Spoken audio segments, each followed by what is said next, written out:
always that little voice in my head saying I could do much more, I could do better.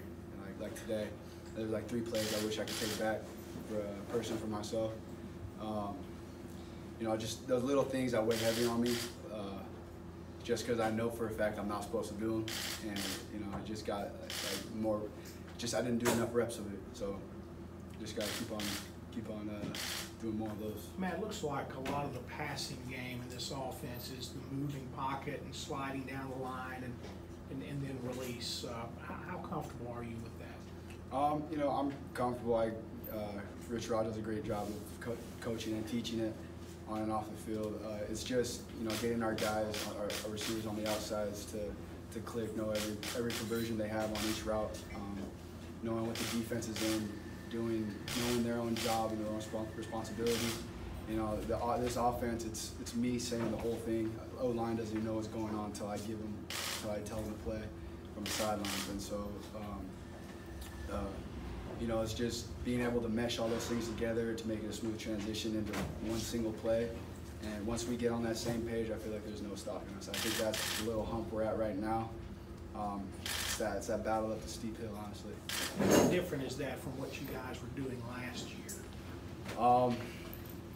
Very different. You know, last year we were just going 1 high, 2 high type of thing. This year, you know, you see cover 3 hit the seam, cover 1. There's a whole bunch of man beaters. We have cover 4.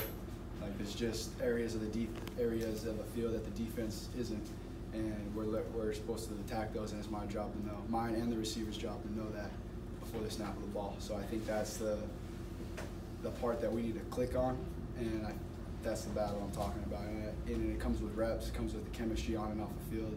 Like Momo was saying, I can't just be a single guy going by myself watching film, because if they're off, I am too. It doesn't help if I know what I'm doing. So I got to make sure the receivers and the tight ends and sometimes the O-line, depending on what it is, you know, they get in that film room, they know what they're doing mentally, and being able to transition before the snap of the ball.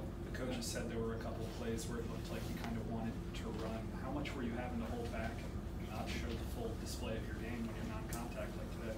Yeah, they were just blowing the whistle pretty quickly. It was frustrating.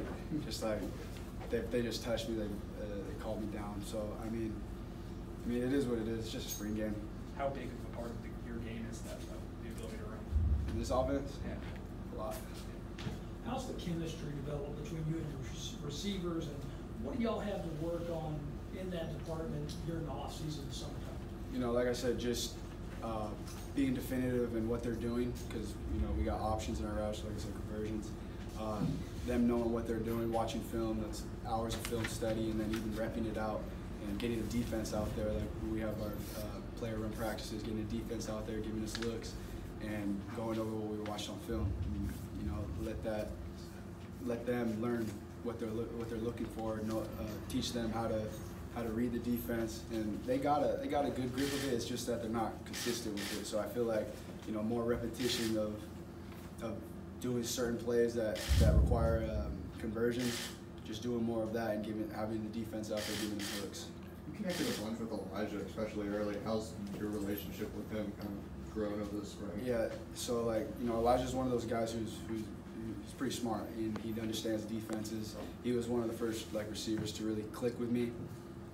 It just happened to be that way. It's like he's a hard worker, and you know, that whole room's a hard-working person, people in there. But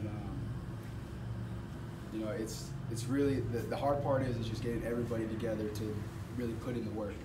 It's getting everybody in there, making sure they're doing what they're doing, knowing what they're doing, if they're doing it right, and getting out there and actually executing.